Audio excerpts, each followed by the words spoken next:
I'm Klein, and this is my home glebe cottage. When I'm not presenting or writing about gardening, this is where I spend most of my time, and where I've been honing my horticultural skills for 40 years.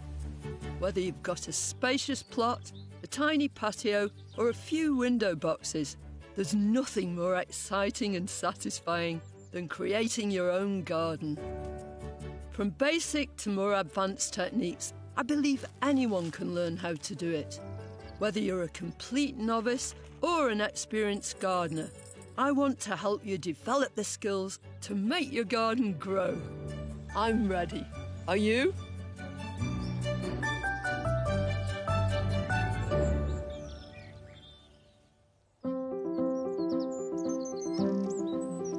Welcome to my garden.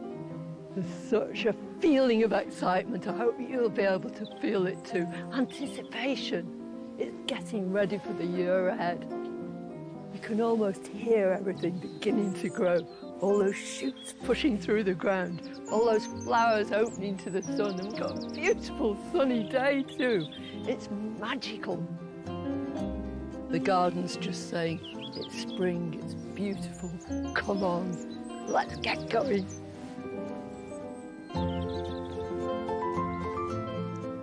One of the great things about this time of the year is that you can really appreciate the bones of the garden.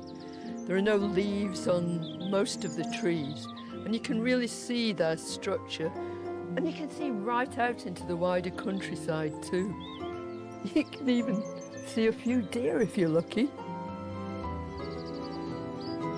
In the brick garden, there are euphorbias showing this bright lime green, and alongside them, camassias, just glimmering with a first hint of blue. And in all my pots where I plant my tulips, everything's beginning to happen. The veg garden's looking neat. It's just standing by for action though. I can't wait to get stuck in, sowing seeds and putting out little plants. And down in the pond beyond the potting shed, lots of things are starting to happen. There's loads of leaves clogging it up and I need to give it a spring clean. I want to make sure it's truly wildlife friendly.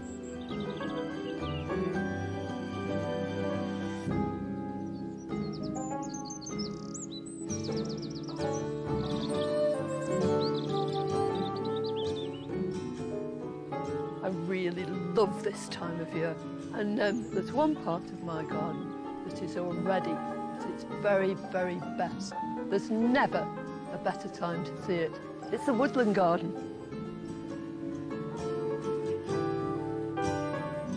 A large part of my garden is in shade, or at least it will be when the canopy comes out overhead. All the leaves fill in, and this becomes a very green and shady place. But before that happens, there are a whole load of plants that actually exploit the fact that the light is streaming in.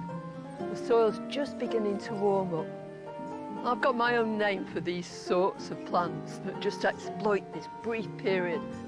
I call them Cinderella plants because they have to get absolutely everything done before that canopy fills in overhead.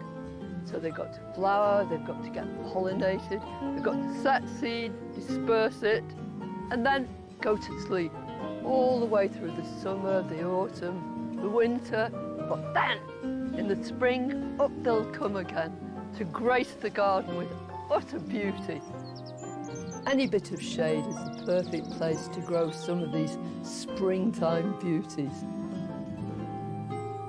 Anemone nemorosa, the wood anemone, is all over the garden, but it's just coming into flower. But I thought it might be rather nice to add a different kind of anemone. Now this one is not your usual wood anemone. It's got these pretty lemony yellow flowers, which I think are just perfect in this setting. Lovely with the primroses, lovely with the yellow trumpets of the daffodils. So I'm going to do a bit of excavating first.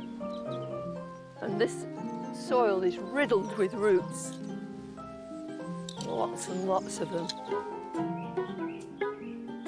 Anyway, let's get on with the main business, which is lowering this into its hole. I'm not adding any kind of compost or anything at all to this because these plants prefer this kind of soil. It's leafy, it's lovely, it's quite light compared to a lot of my soil. You can even put some together in a pot and make a spring shady planting. One favourite flower of mine epitomises spring.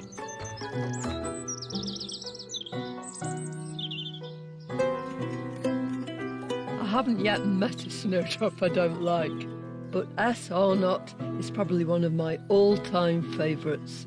You should have been here a few weeks ago because the ground everywhere was covered in this carpet of white. I've got snowdrops here, there and everywhere, but I want even more. So what I'm going to do is lift some of these, divide them, replant them and increase them. Every year we do this.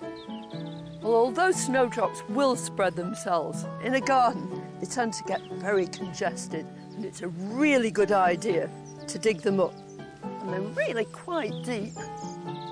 And even in a tiny clump like this, you can see I've got several bulbs. As well as increasing your stock of snowdrops by doing this, you also make sure that these clumps maintain the vigour. Because if they're left in one place, then eventually they're going to push themselves up out of the ground. And that means the flowers will be smaller, they won't be nearly as good. Now, if you have no snowdrops and you're going to buy some, then you order them in the green and this little bundle will come with these strange green shoots and little bulbs attached. But you'll have exactly what I've got here.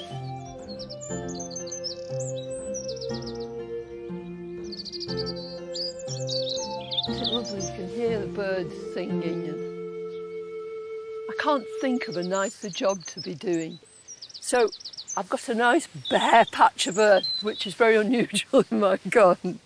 And I'm going to put these snowdrops in here. And I've got, it's a cabbage trowel really. So it's narrow and it's very deep because I want to make a lot of separate holes and make them nice and deep without killing any worms. So that's going in. And don't be scared to plant them as deep as you possibly can. So all that's going to happen when I move this soil across is you'll see a bit of the leaves sticking up at the top, so they're just at the right depth. And I want a whole load of them, just a few inches apart. If you plant them individually, they're just going to do so much better. It's painstaking. It takes much longer than just shoving a clump in. But I'm going to water that little clump in first before I move on somewhere else.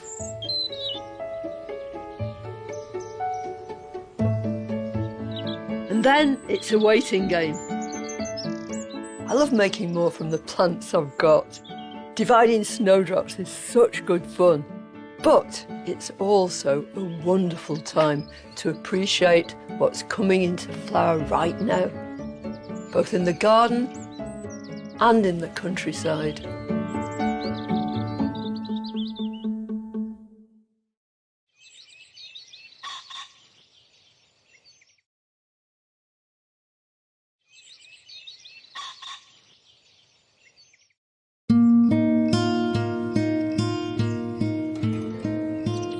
I've always been interested in nature and in wildflowers in particular. Well, now I live amongst them. I think one of the most wonderful things about this is it allows me to see how these plants actually grow in the wild. And whenever you're thinking about what a plant would like, if you can find out about where it comes from and the sort of conditions it enjoys then, it enables you to give it exactly what it needs. The primrose has to be my very favourite. Don't tell the others. Nobody gardens it, nobody moves it around. It seeds itself down these little banks, willy-nilly, all over the show. It's a festival of spring.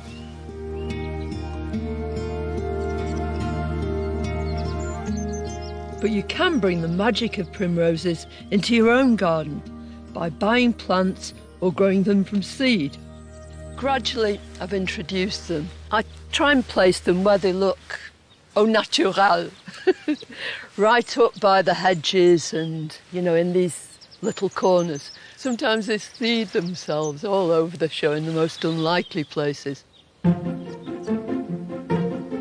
But sometimes even these carefree beauties come under threat. Look at this! Look what the pheasants have done. Oh, they've pecked all the flowers off this first clump, and they were beautiful. I've been longing to show you these. I love having birds in the garden, but when I hear that pheasant, I just know I've got to watch out for my primroses. So how do you increase it? You just divide the plants, and that's what we did way back when the flowers were on the wane last year. Pulled it apart, replanted it, and then they found their final home here. But wait until you've enjoyed that flower, because this is their moment. I love to revel in these signs of spring, but the end of the winter brings a lot of graft, and now's the time to check on an experiment I started way back in the autumn. Well, these two big raised beds up here are where I grow most of my vegetables. Under the surface of this lovely thick mulch are loads and loads of dahlia tubers. Now, normally my dahlia tubers live in pots, but I did a bit of an experiment and I planted them all out here. The mulch is really, really thick, so I thought that would help them survive the winter, because if those tubers freeze, then they just go squelchy. I want this land now, this big chunk here, to grow my crop of potatoes. But first, I've got to lift all the dahlia tubers out. There's one. Look at that. So dahlias grow from tubers. Just the same with potatoes too. They're tubers. All the tuber is a way of storing all this starch and sugar so that the next year, when the sun starts to beat down and the soil gets warm, they can send up lots of shoots. It's a bit like bulbs in a way, you know, keeping all that energy stored inside until it's time to come up and grow. This cheeky pheasant's coming through here, and I bet it's going to come and have another go at these primroses. But it's going to get a surprise in a minute. Go on! Go on! Go on! Woo! It's gone, but it didn't squawk.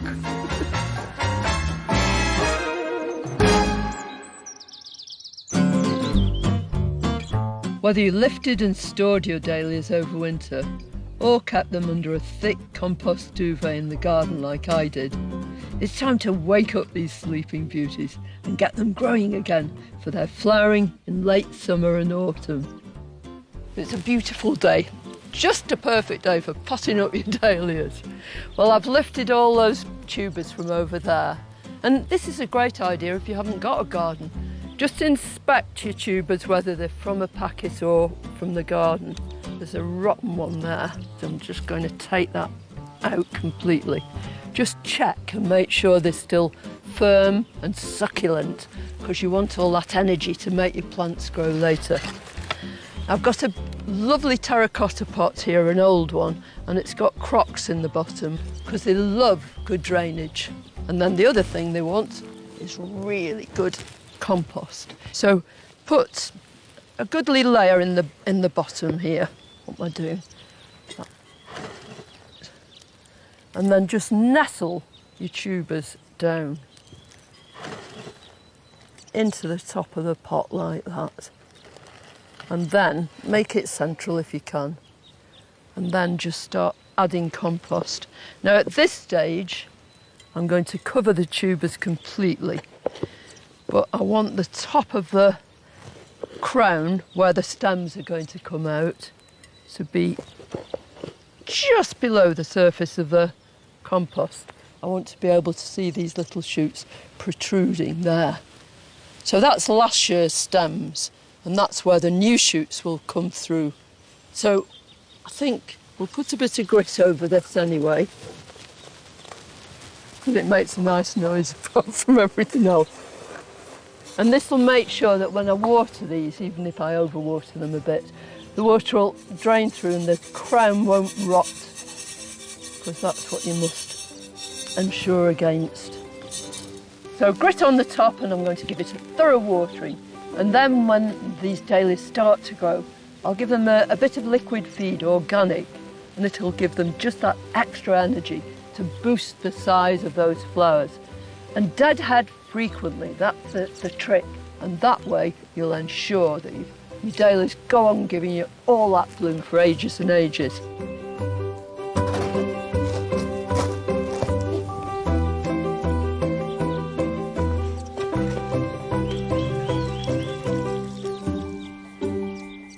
And now it's time for me to tackle some different tubers. I'm ready for my spuds now. Now, there are all sorts of technical terms in gardening that can be a bit confusing, and one of them is chitting. The whole idea is you put your seed potatoes into something like this, a very fancy piece of equipment, otherwise known as an egg crate, and you just leave them in a nice bright place with the shoots upwards. Well, there'll be eyes at the first stage, which are potential new shoots, tend to be clustered together. And you leave them like that for a few weeks until you see these shoots beginning to come up. So, chitted potatoes, off we go. Look at those, raring to go. I'm using a good old favourite. It's King Edward. They make particularly good chips, if you like chips, and they make lovely roast potatoes.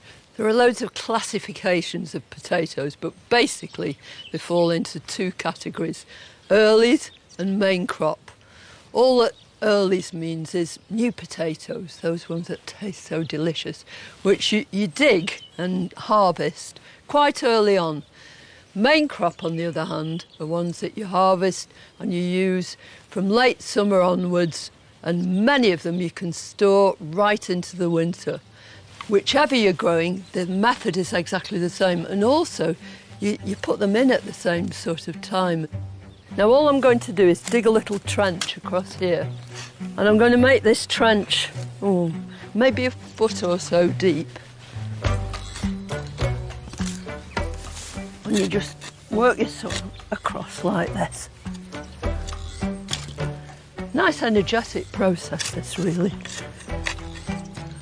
Loads of worms in here. I don't think I've chopped any in half, but that's always a good sign. It shows your soil's really fertile. Chuck you down there. Potatoes love organic matter in the soil. Now, it's from our half-made compost heap, so it's not thoroughly rotted, but it's all good organic material.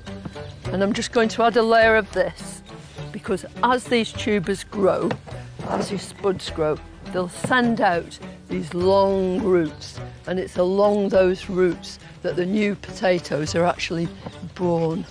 The spuds will be gathering all this nutrient from this lovely stuff. Ooh, it's ideal. So having done that, it's time to plant your spuds. And I'm going to space my spuds out with about a foot in between. That way, they'll have plenty of room to spread the roots out. So all you do, so I'm just going to nestle that in. Try and get the eyes facing upwards, but it's not crucial, it doesn't really matter. Even if they fall over, they'll still grow. So I'm going to just pull that soil back on top of them, and then as they begin to grow and sprout, I'll earth them up. And all that means is you bring some of the soil from in between the rows and you just mound it up around the new shoots. That's my first row. If you want to try this out, remember to dig deep, space out your spuds, and add plenty of organic matter to your soil.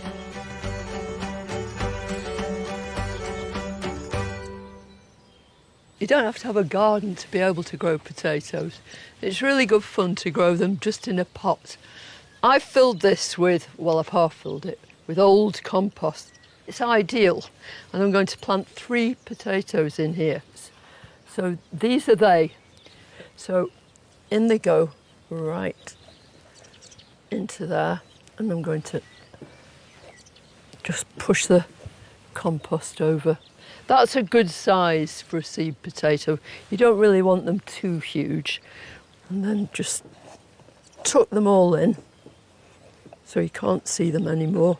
As those shoots start to emerge, then you bring more compost, put it in, right up to the top of the shoots, and then they'll come up further and further and further. And in the end, this will be brim full of compost, and your shoots will be up here somewhere. But these you'll harvest about 3 months or so from the initial planting.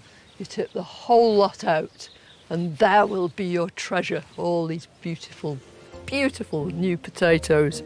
Woohoo! It's almost as though it had happened already, but I've got a vivid imagination. The potatoes are planted. Next, I can engage in my favourite activity, sowing seed.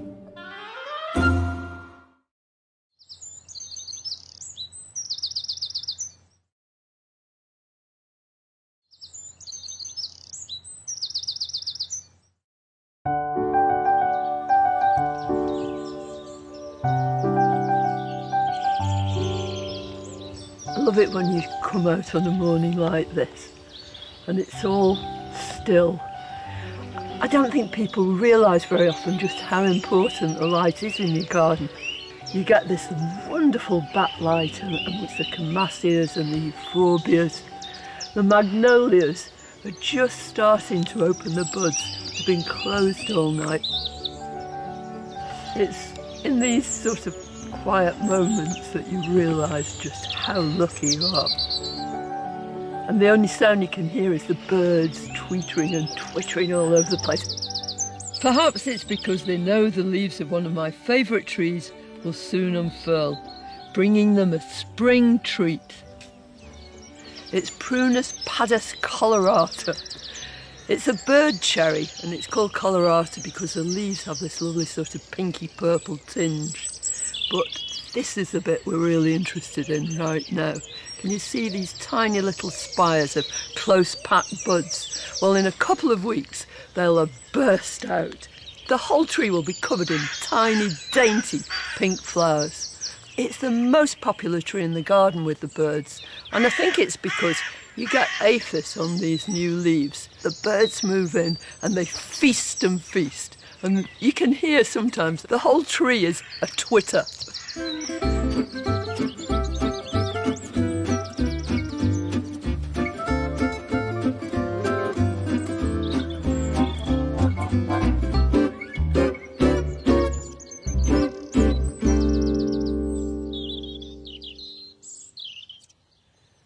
Growing stuff from seed is one of the delights of gardening. And this is a particularly sort of concentrated time, especially when it comes to food crops. Already I've started sowing stuff. Here I've got some cut and come again salad, mainly brassicas, rockets and mustard and stuff like that. And I'm going to sow in here some other different salad leaves. The salad that's going to grow from these is nothing like that stuff you get in bags from the supermarket. It's totally different. It's fresh, it's gorgeous, and the great thing about it is you can take just what you need at any one time, so nothing's ever wasted. So these are mixed salad leaves. They're often in these foil packets that keeps the seed really fresh. And I'm going to tip it out onto my hand first so I can see what I've got. In just that little pinch here, I've probably got 100 seeds, and each one of those will make a separate little plant.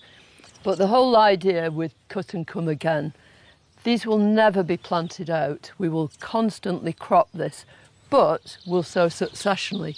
So one after the other we'll get fresh leaves. So what I always do is just go around the edge first, with my hand a couple of inches above the surface of the tray, and then fill in the centre of it, backwards and forwards, backwards and forwards. And that's it. Couldn't be any easier, could it? I seldom use compost over the top of my seeds. This is what I use. So imagine, you know, seed in the wild. Basically, it's on the surface of the soil. So if you just replicate that by using grit. Now, light can penetrate that in between each of these little bits of grit, because that's what those seeds need to germinate. They need light, they need warmth, and they need water. And I'm going to press these down with my good old presser board, which is now, I think, reached antique status. I should label it first. So just some vague indication of the date, then you know which ones you sowed first. And you don't even need a garden, you can grow them on the kitchen windowsill as long as it's light and bright, and you remember to give it an occasional water. Right now, I'm going to go and water these. Alongside our salad, every year I like to grow a good range of herbs. We're going to sow parsley sparsely, so we want not too many seeds at all. And you can actually, if you sniff this, you can smell the parsley. It's lovely. So the reason I'm sowing my parsley sparsely is because eventually I'll be actually lifting each individual plant out and putting it into a separate compartment. And if they're sown too thickly, then I'll disturb the roots too much when I do separate them. So that's ample. More grit right over the top of there.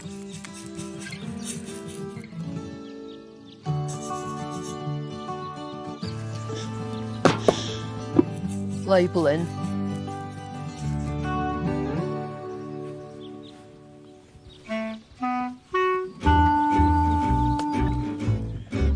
Once I've watered the parsley in the usual way, I pour some just boiled water into my watering can. And then I sprinkle the top of the trays with it. It might seem an odd practice, but it speeds up germination wonderfully well. I don't just buy seeds, I love collecting my own. Come on, Fee.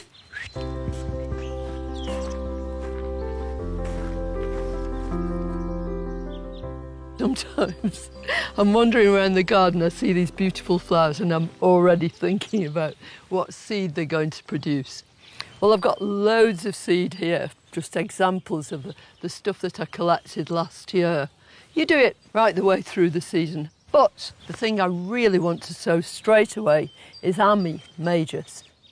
I'd already sowed some early on, and those are the plants right in the front of this tray, the only ones that survived the ravages of mice who got into the greenhouse. They chewed almost everything, and so I'm going to sow some more. So these are the old seed heads, and already a lot of this seed has actually fallen from them into the envelope. But can you hear it? Oh yes, absolutely. And then I want a clean paper bag, which I should have here. Yeah. And all I'm going to do is funnel this lot into here. And that's it. And then I can get sowing. So I'm trying to sprinkle it so there's plenty of space between each seed. How satisfying it is to actually sow seed that you've collected yourself. And it gives that continuity to the garden too. You sow the seed, you grow the plants, you put them out, they make more seed. You collect it and you've got the next generation. Oh, it's so lovely here. In this shady side of the garden, really comes into its own. In fact, it's just about at its peak at the moment. It's true hellebore heaven. I love the way that they all hold their heads down like this, and you have to turn it right over to see its true beauty. Despite the fact that I've got so many, I'm greedy. I can't resist trying to make some more. And I'm always interested in trying to help them hybridize and produce brand new plants. I'll show you how.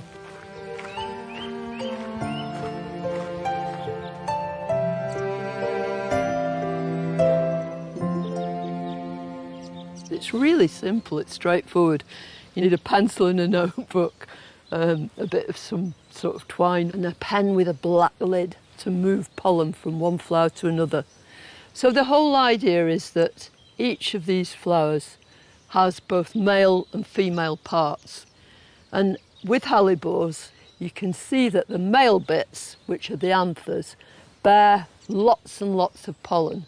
And that gets ripe, that gets ready, long before the stigma, which is the female bit in the centre of the flower, is ready to receive that pollen. It's just a way of ensuring in nature that you get lots of diversity. You know, none of these flowers will be inbred because the bees will have moved the pollen from one flower to another, from one plant to another. But in this case, I'm going to move it. And this is the best thing. You just rub it on your knee and you turn your flower up, and inside this flower you can see all this pollen, and with a bit of luck there should be enough static there to just collect that pollen. It's very visible, it's pale for a start, and you've got a dark pen lid, and that's enough. So I'm going to find my next plant. Woo.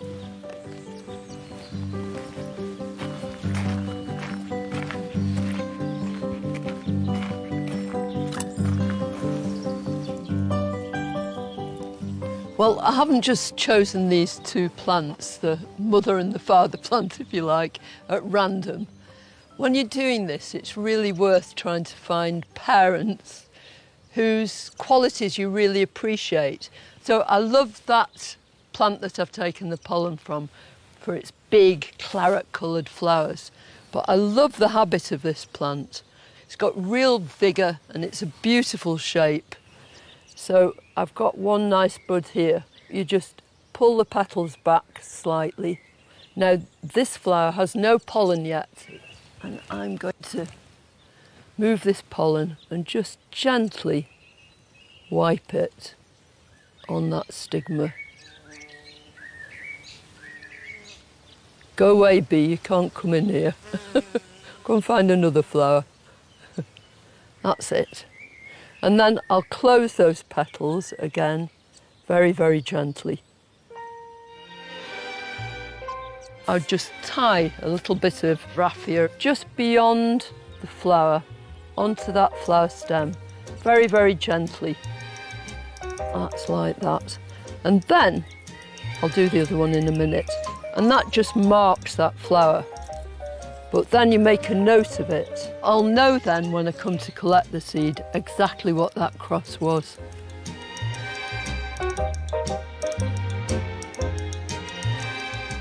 It'll take a month, a couple of months before that seed is actually set and ripe. And you know it's ripe when these seed pods just start to open. Then you've got to move in rapidly, because if you don't, you'll find all your seed just underneath your plant and you will have no idea which is the one that you pollinated. So collect the whole seed pod. The seeds will drop down inside your envelope, and then sow them as soon as you possibly can. I think part of any kind of hybridising, any time when you're trying to produce your own plants, is selection too. It's knowing what's, going to make a beautiful plant. But you won't know that until the second year, when they actually start to flower.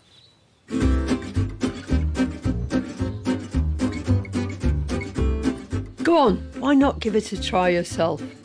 Carefully collect some pollen from a flower on the first plant and transfer that to a flower on the second plant. Mark the flower you've pollinated really clearly, and later on you can come back and collect the seed. Before you know it, you'll be able to sow your seed straight away and start your brand new strain of hellebores. Next, a real treat, planting some brand new hellebores.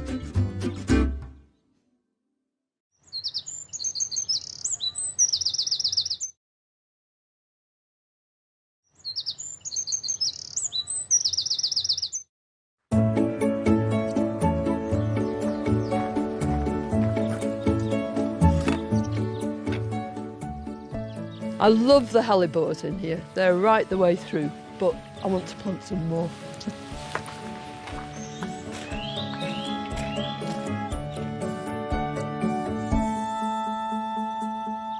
I'm going to plant new hellebores and I'm going to plant some pulmonarias as well. This soil is pretty good, but as I'm planting these, I'm going to incorporate a bit of this lovely stuff. This is straight off our compost heap. You can almost feel how sort of strong it is and how it's going to help these plants grow brilliantly well. So, I mean, even in a little garden, it's so good to use all your waste material and keep it going. And it helps regenerate the soil. Just working this in a little bit here, that'll do. And now I can dig a hole.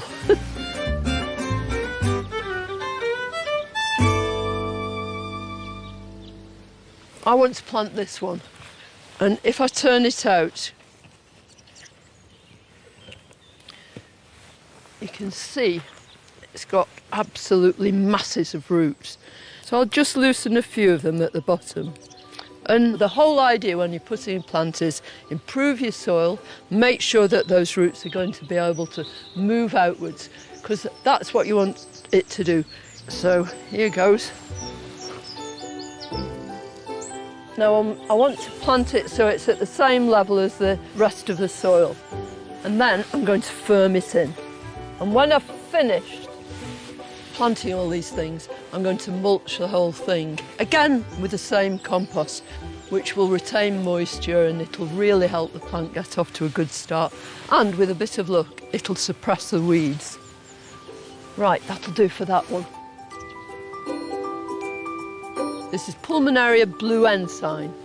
Now, pulmonarias belong to this big family of borage, but pulmonarias are probably the very first of a family to flower, right the way through from January, right until the end of May or so.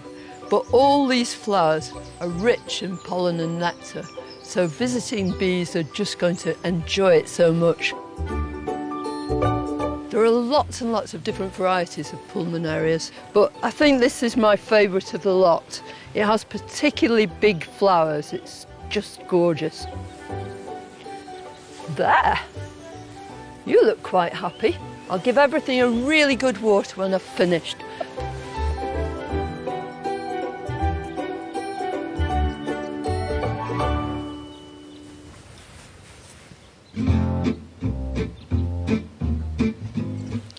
This planting here in this big copper tub full of good compost, it's a total self-indulgence really. We change the contents of this throughout the year. Last summer I planted it up with luscious exotics, all rich vibrant colours and shiny jungly leaves. But now it's time to update it for the new season. It's the spring and I think I'd love it to just be absolutely full, bursting with sunshine. I've chosen 3 hellebores, yellow ones this time, really lovely gold, because that shows up so brilliantly well at this time of year. And then I'm going to combine it with some perennial wallflowers. This is one called Ricky Copper. The colour changes gradually, deeper in the centre, and then as they open up, lots of oranges and yellows, and this glorious scent. There's nothing like the smell of wallflowers. It's just completely unique. Before I actually plant them, I want to improve this soil a little bit. So I'm going to tip a load of this from our compost heap. That's probably enough. So I'll just dig this in a bit, make sure it's incorporated. Right, so let's have a go. It's quite nice to use 3 of the same. I suppose they are a sort of centrepiece really, but that gives it some nice kind of substance and structure. This is only going to be here for about 2 months, something like that, and then all these plants will go out into the garden. I want the depth of my soil to be, really quite close to the top of the pot. So I'll firm them in a little bit around each one. I think this is lovely.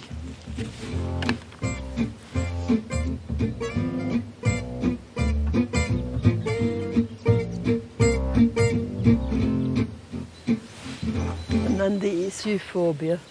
To use 3 of the same, I suppose they are a sort of centrepiece really, but that gives it some nice kind of substance and structure.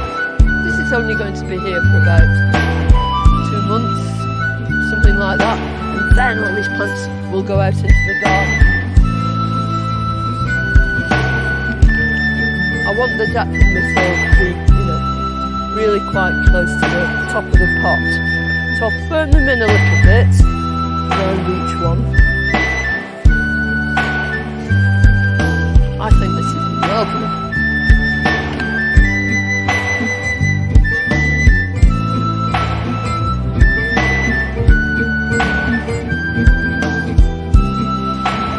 And these euphorbia over there. And I fill in between. Those roots are just going to grow right out. I love this little viola. Isn't it pretty? It's called Copperfield, and it's just the right kind of colour to tone with this. But yeah, it's just right, that's just nestled in.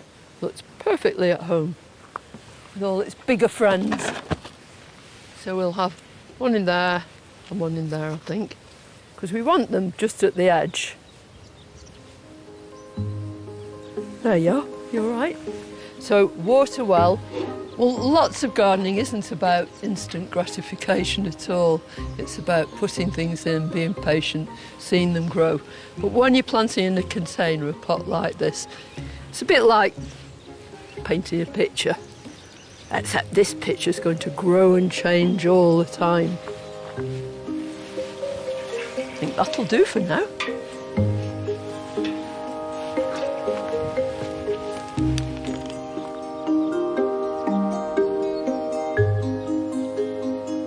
What an incredibly busy week we've had. There's something about the colour and the scent and the whole feeling of this time of year that's just so magical. Well, although the weather's been beautiful, it can change at a moment's notice. But that's one of the excitements about spring, looking forward and not knowing what's coming. Next time, I'll be showing you how to make your garden more fruitful, with raspberries, gooseberries and rhubarb on the menu. And if a beautiful floral display is more your thing, then how about starting a cutting garden?